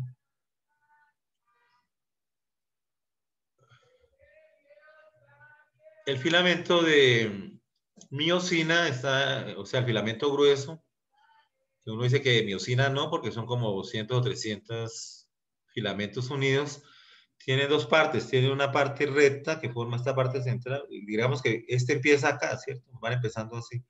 Y una parte que lo asemeja a un palo de golf, ¿sí? La parte recta se llama la meromiosina pesada, y la parte que forma esta parte de aquí se llama la meromiosina liviana, que a la vez tiene las cadenas livianas de meromiosina, las cadenas que van a articularse con los sitios activos que son estas partes de acá. Recuerden que nosotros se decía que cuando la actina descubre sus sitios, ¿no? Cuando estos sitios están así descubiertos, porque llegó el calcio y corrió la tropomiosina, entonces estas cabezas se pegan ahí y hacen el movimiento hacia allá. Entonces acá vemos una estructura como más entendible de lo que es la actina. Entonces, la actina tiene dos cadenas. Las cadenas pesadas se dice a la parte anterior. Aquí no se ve una parte que es la parte liviana. Y esta parte de acá, entonces aquí encontramos las cadenas livianas, que son estas dos, muy importantes en músculo liso, para la contracción de músculo liso, porque el músculo liso no tiene troponina, o sea, no es igual. Tiene actina y tiene tropomiosina, pero no tiene troponina.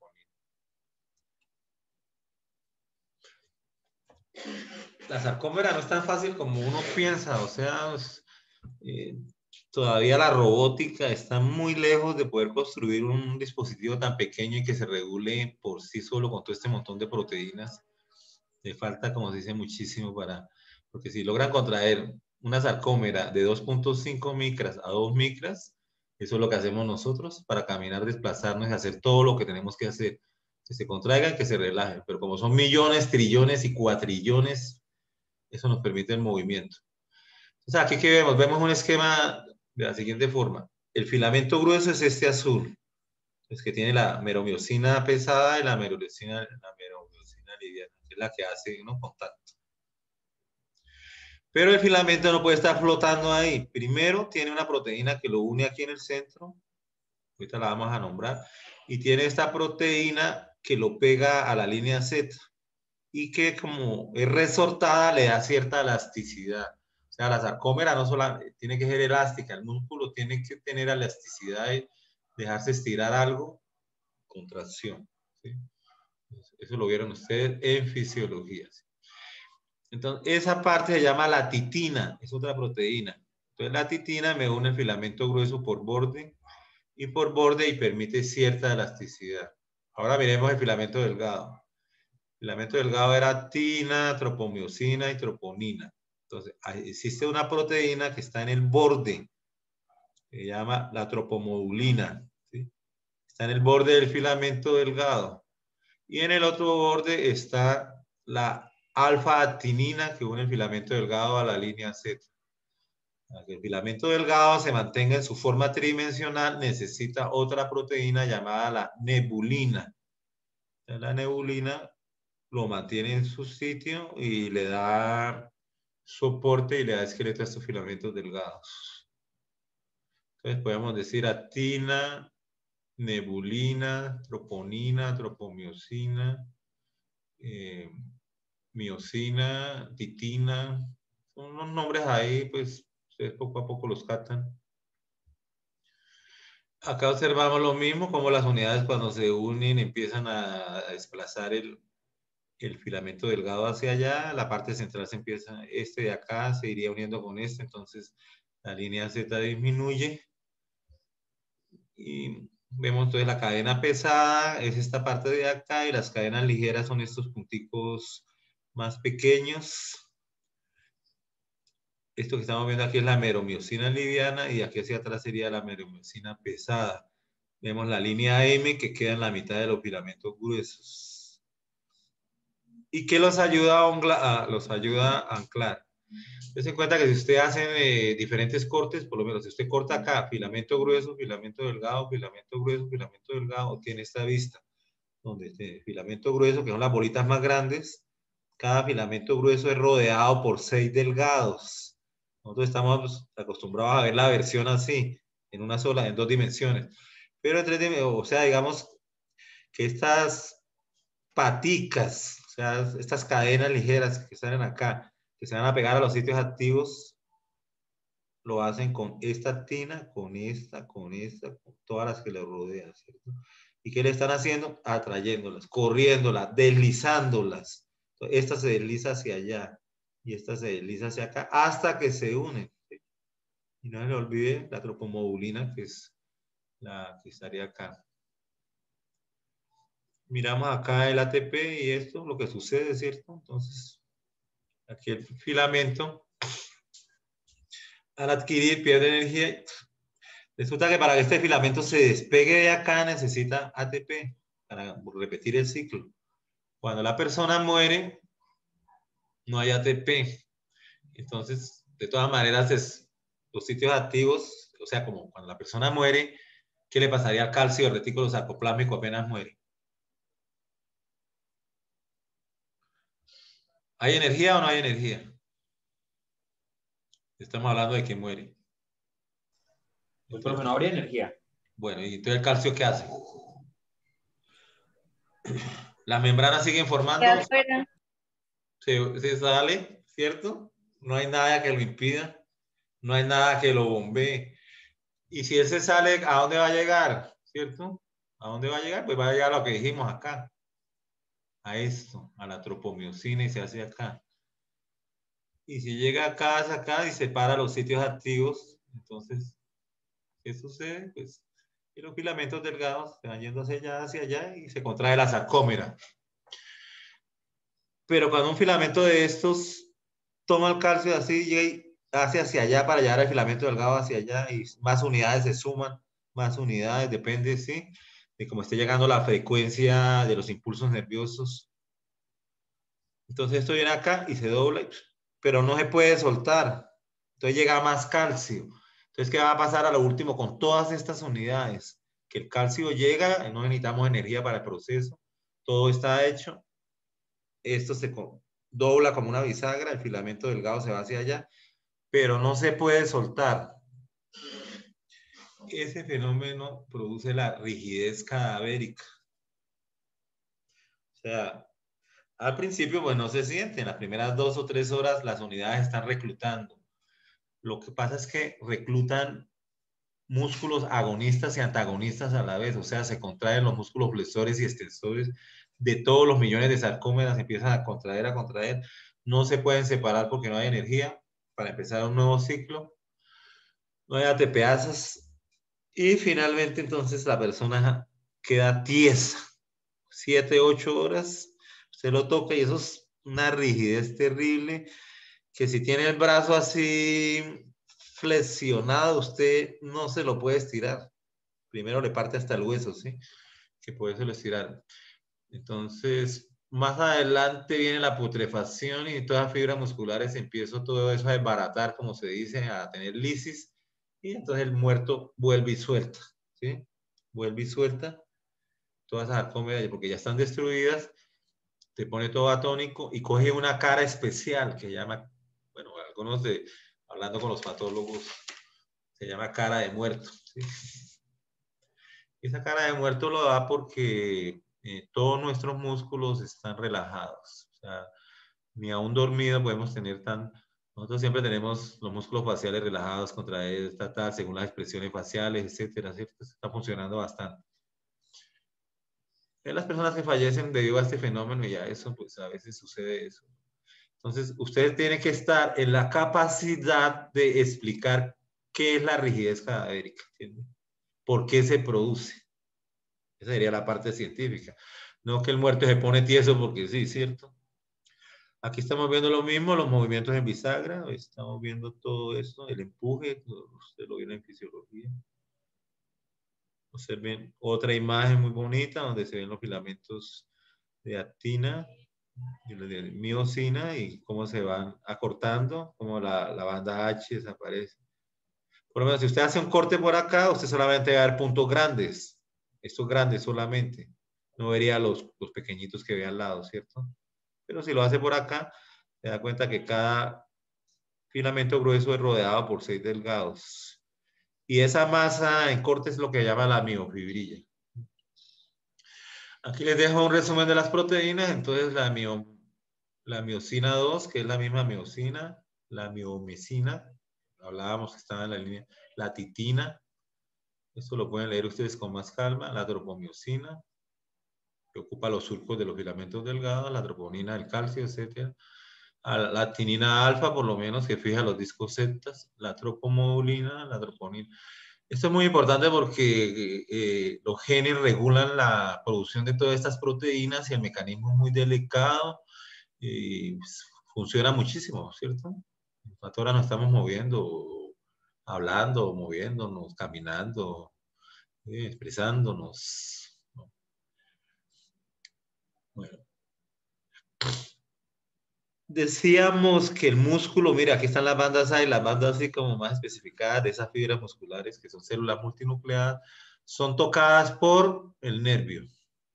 Entonces, el sitio donde es tocada se llama placa motora. Lógicamente el nervio está dividido en el teledendrón y el teledendrón tiene muchas ramificaciones que terminan en esto llamado botones sinápticos donde está la acetilcolina. Entonces la acetilcolina. Ahora, una unidad motora, como le decía, es cuando un solo axón toca una sola fibra o toca varias.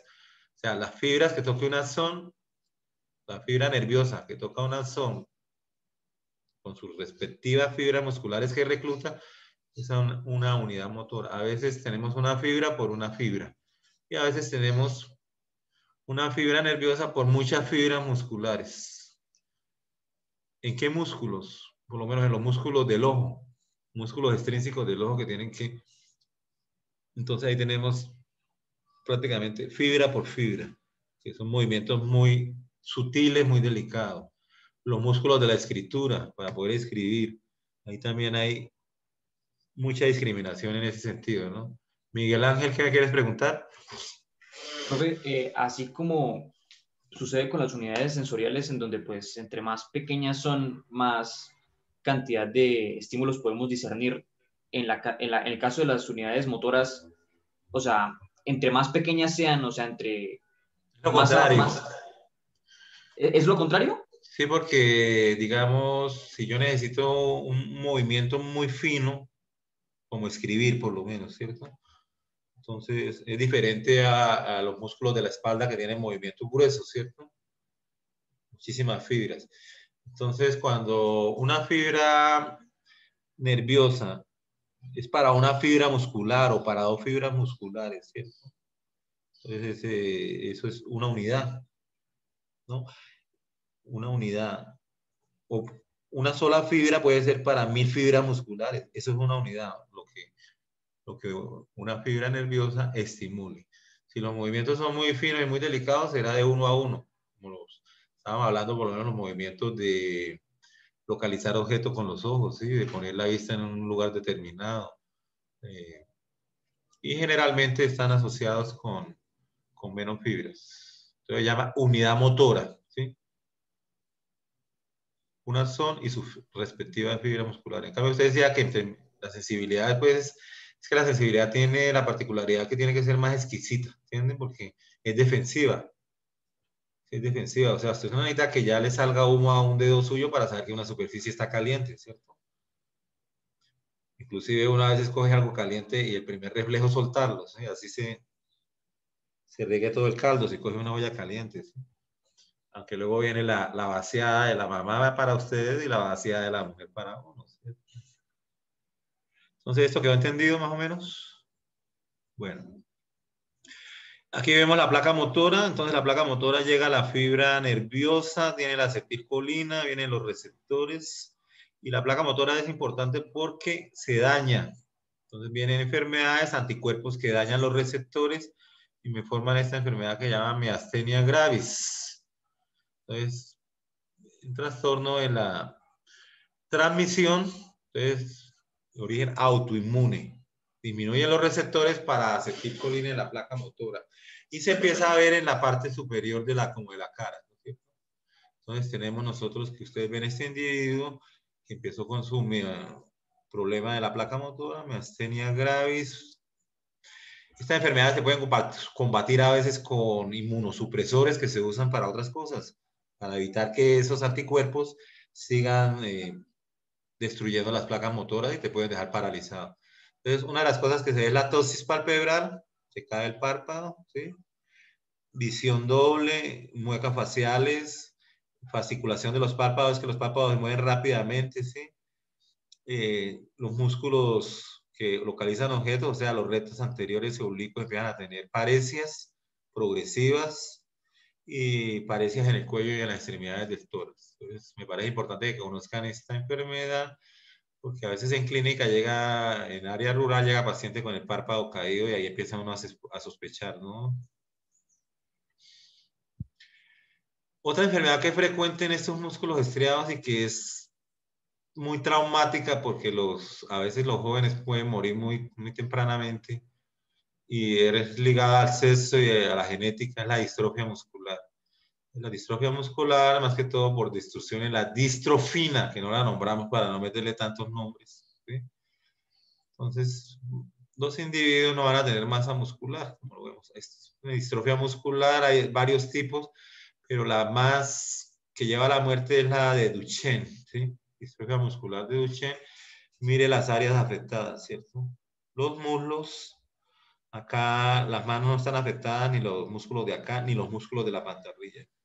Por algún defecto genético en esta parte, los músculos van a tener ese problema de atrofia, ¿sí? Entonces, por lo menos, si ustedes miran acá los muslos, mire cómo están, ¿cierto? Pero mire la parte de abajo, está más, o miremoslo acá. ¿Qué sucede con estos pacientes? Que generalmente a los 16 o 18 años están muertos, porque los músculos de la respiración y todo esto que viene en esta parte no funcionan y terminan en unidades de cuidados intensivos. A veces las familias tienen 2 o 3 hijos con este problema, porque este problema no se detecta muchas veces sino hasta aunque el niño aprende a caminar muy tarde y todo, pero no se detecta en forma sino por ahí, los 3, 5 años. A veces los niños tienen que usar, aquí vemos por lo menos el bíceps cómo debe ser y en la distrofia cómo está. Cada vez se va volviendo más pequeño, ¿sí?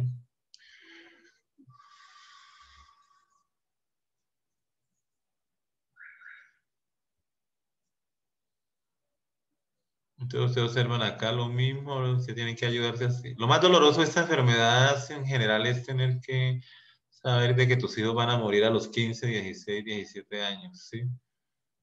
Por regla general, ¿no?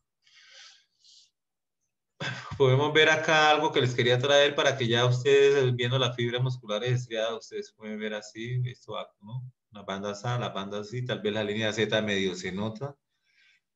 Para decir que las fibras musculares, hay unas células que están por fuera, los núcleos se ven por fuera, y son las células satélite. De las células satélite, como esta fibra, nada es para siempre, esta fibra con el tiempo de tanto contraerse y todo, se reabsorbe, muere, y es reemplazada por una nueva fibra que se hace con el código genético, lógicamente, y de tal manera que en cuestión de 4 o 8 años ya hemos cambiado toda nuestra masa muscular, es diferente. O sea, ni una sola molécula cuántica que había ahí está, ya es lo mismo, pero con otros materiales. Lo mismo los huesos y lo mismo, pues todo, ¿no? Miremos algo del músculo liso. Entonces, el músculo liso presenta unas células que sí son células uninucleadas, son alargadas, son parecidas a los fibroblastos. Y en sí, tienen la capacidad, como los fibroblastos, de fabricar sustancias fundamentales, glicosaminoglicanos, proteoglicanos y de fabricar proteínas, ¿sí? Y proteínas contráctiles, que yo les decía a ustedes que eran proteínas filamentosas, ¿sí? Bueno, esto se lo dejo aquí para que ustedes hagan la comparación en el Duchenne, como los antebrazos sí son grandes, porque el gen no afecta a eso, pero los brazos sí se afectan. Lo mismo acá, se afecta el muslo, pero las piernas proporcionalmente más o menos son grandes, ¿sí?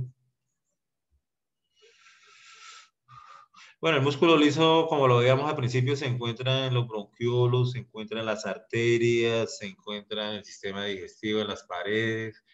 Dentro del ojo tenemos el músculo dilatador y constrictor de la pupila y el músculo ciliar, son músculos lisos de origen ectodérmico. Dentro del corazón hay músculo liso debajo del endocardio, hay pequeñas tiras de músculo liso. Los órganos sexuales y reproductivos, todos estos sitios va a estar el músculo liso. Siempre se necesita, si no, nomás miren ustedes el problema que hay en colon. Medio mundo sufre del colon, ¿cierto? Eso es por la dieta más que todo, pero el estreñimiento es algo muy, en las personas de edad avanzada es muy frecuente, ¿no? El músculo liso es, nosotros vemos que las células se pegan, o sea, es una célula muscular lisa, tienen núcleos en forma de cigarros, decían los primeros histólogos. Eso era un tabaco, ¿sí? Vemos heterocromatina y eocromatina, cada fibra muscular es abusada, o sea, es ancha en la parte media, más o menos de 10 10 a 15 micras de diámetro, pero no guardan un patrón característico en cuanto a lo largas que puedan ser. Entonces pueden ser de 20 micras hasta 200 micras, depende del lugar donde se estén posesionando. En las arterias, en las arteriolas, son fibras musculares pequeñas, 15, 20 micras. Y en los intestinos, o sea, en las paredes del intestino, como lo vemos aquí, intestino delgado, la capa de músculo longitudinal, intestino grueso, la capa de músculo transversal. Vemos los núcleos son alargados, corte longitudinal, pero si yo corto, entonces corto el núcleo por la mitad, los corto por la mitad, entonces los veo aquí redondos en el corte transversal. El músculo liso no tiene esos cuentos de perimicio, endomicio, ni nada de eso. En realidad está formado por células que están muy pegadas entre sí, pero quiero hacerle el mismo hincapié. Las células están cubiertas por una lámina basal.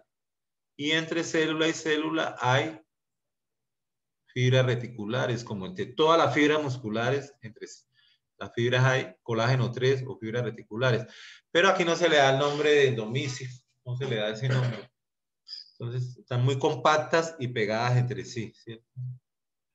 Entonces, acá las podemos ver cómo son.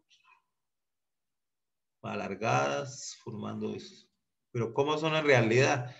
Nosotros podemos ver dos cosas. Músculo liso en excitación y en contracción, ¿no?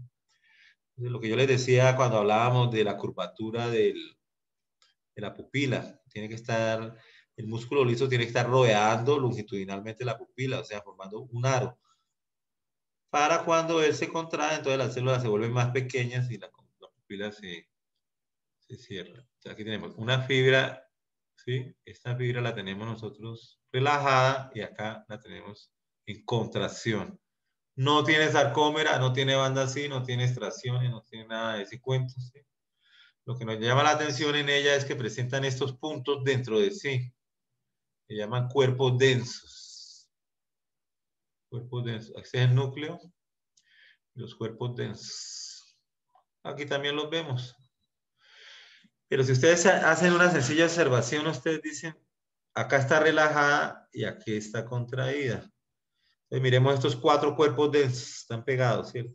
¿Qué le pasa a estos cuatro? ¿Cómo son estos cuatro cuerpos densos y este volumen con respecto a este? Pues este se va como hacia arriba, ¿cierto? Y este se va hacia arriba y este se va hacia el centro. Estos. Entonces, el mecanismo de contracción no es como una sarcómera, sino sería como ¿qué les podría decir? ¿Se han visto el gato que uno utiliza para cuando se le pincha la llantica? Entonces usted le da vuelta y él hace así como un rombo, ¿cierto? Al irle usted dando vueltas, ¿qué le pasa a ese rombo? Pues va haciendo esto, ¿cierto? Como que está aquí bajito, entonces usted le va dando vueltas, entonces él se va yendo hacia arriba para alzar el carro. ¿Y qué le pasa a este diámetro de acá? Este diámetro disminuye. Entonces no son sarcómeras. ¿Qué se encuentra entre los cuerpos densos? Se encuentran los filamentos delgados y los filamentos gruesos. O sea que también igual, mire acá. Son filamentos gruesos y filamentos delgados. Las últimas teorías dicen, porque son teorías, que hay un filamento grueso por 14 filamentos delgados y que los filamentos delgados nacen acá en los cuerpos densos, ya que los cuerpos densos están hechos de alfa-actinina, que es lo que forma las líneas Z. O sea que el análogo de las líneas Z acá serían los cuerpos densos. Los cuerpos densos también pueden estar, ¿no? en la membrana. Aquí está el músculo relajado y está el músculo contraído. Miguel Ángel. Profe, qué pena, era para decirle que pues ya como que deberíamos terminar la clase, se termina a las 11. Sí, usted no tiene laboratorio, ¿no? No. Pues si quiere podemos hacer la segunda parte en la tarde.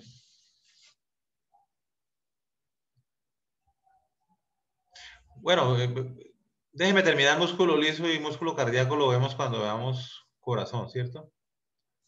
Eso ya vamos a terminar. Entonces ustedes ven aquí los cuerpos densos, ¿cierto? También hay filamentos intermedios de bimentina y de desmina, formando esta estructura muscular. Y aquí la fibra se contrae, el núcleo tiene una forma de tirabuzón, ¿no? Entonces acá podemos verlo mejor, ¿cierto? Cuerpo denso, los filamentos de actina son estos delgados y el filamento de miosina en la mitad. El que hace el filamento de miosina, pues atrae estos hacia acá y atrae estos hacia allá. La miosina del músculo liso es diferente a la miosina del músculo estriado esquelético. En esta la vemos así. Se llama filamento grueso bipolar. Las cabezas en este lado y en este lado. En cambio, en el músculo liso tiene cabezas por este lado hasta esta parte. Cabezas por este lado y esta parte. Entonces, no es igual. En el músculo liso se llama filamento grueso polar o lateral. El músculo liso no tiene troponina. Entonces, el mecanismo de contracción se hace por medio de proteínas afines a calcio y por la calmodulina.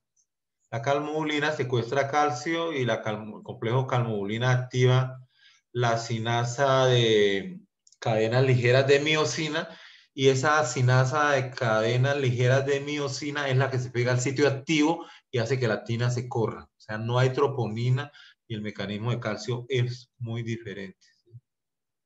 Acá lo vemos dilatado, lo vemos contraído. Fibra blanca, fibra roja.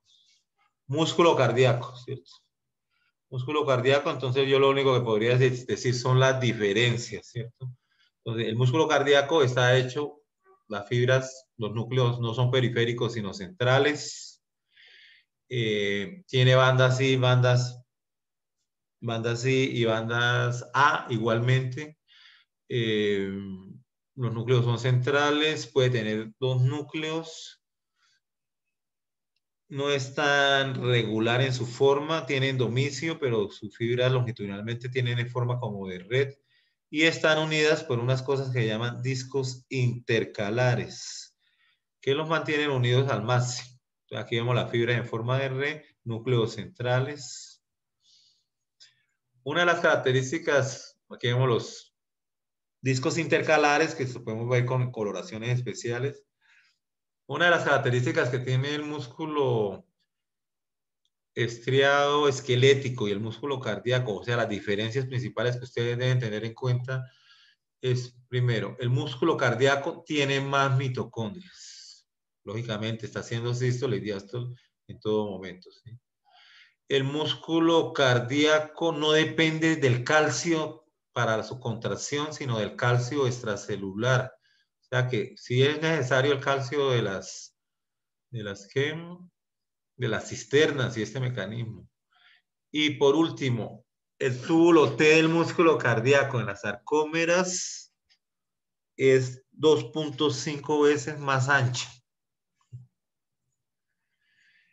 Y no hay triadas musculares en el músculo cardíaco, sino diadas, o sea, hay un túbulo T y una cisterna solamente. Tal vez por lo que no se depende tanto del calcio. Y el túbulo T baja por las líneas Z en el músculo cardíaco. En el músculo esquelético el túbulo T baja entre la banda A y la banda I. En el cardíaco baja por la línea Z. Lógicamente el músculo cardíaco es más complicado, pero el semestre entrante nosotros empezamos a ver de los 4 grandes temas de Morfo 2, empezamos a ver músculo corazón, el sistema cardiovascular. Entonces ahí se va a hacer una ampliación de lo que es el músculo cardíaco. Para fines evaluativos, lo que dije anteriormente. Entonces, me despido. No sé si hay preguntas. Sé que están apuraditos. Lo que pasa es que perdimos tiempo con esto de los códigos nuevos. Y en realidad me tocó comunicarme directamente con la universidad. No había manera y esta es la primera clase, ¿no? Entonces, ya. Si no hay ninguna pregunta, pues nos podemos ir despidiendo. No sé, y ustedes dicen que no tienen laboratorios. No tienen laboratorios de... problema del otro, que fue lo que ustedes hicieron conmigo. Dios les pague, Dios los bendiga y para adelante. Aproveché ahí de lambón para mirar a ver cómo están las cosas. Cecitar, muchísimas gracias por darme esos 5 minutos, no mentiras, por darme esos minuticos para saludar a los chinos. ¿Tiene clase ahora o no? Tengo clase, sí, tengo clase ahorita con la gente de Morfo de general, los sardinos de enfermería. Sí, nosotros tenemos clase ahorita. Okay. Bueno, ¿qué más ¿Qué más les iba a decir? No es eso, chinos, que para adelante, que mi Dios siempre está con nosotros, siempre, siempre está con nosotros. Y Él nos ayuda, nos apoya y nos echa para adelante, ¿verdad? Cecita, sí, porque yo cambié la clase porque fue el día del sepelio de mi papá. Sí. Con Clara. Bueno, Jaimito, entonces voy a salir entonces. Ah, bueno, listo, gracias. Hasta Oiga, luego, chinos, los quiero profe. mucho. Dios los bendiga. ¿Llega el nuevo Adelante. código ya? Gracias, profe. Sí, yo estoy ahí. Profe. Pero que Chao. lleven el nuevo Muchísimas código, gracias, pues, la profe. clase Jaime. profe, Hasta hasta luego. Gracias, profe, hasta luego. Hasta luego, hasta luego. Pilas que ahí va el nuevo taller. ¿Oyeron? Chao, chao. Salga, César, salga para que yo pueda Ha sido ingresar un nuevamente. gusto despertarlos del letargo nuevamente, joven. Listo, salga, César, salga porque no hay clase. Ha sido un gusto, es que sacarlos del estado de animación suspendida en que se encontraban.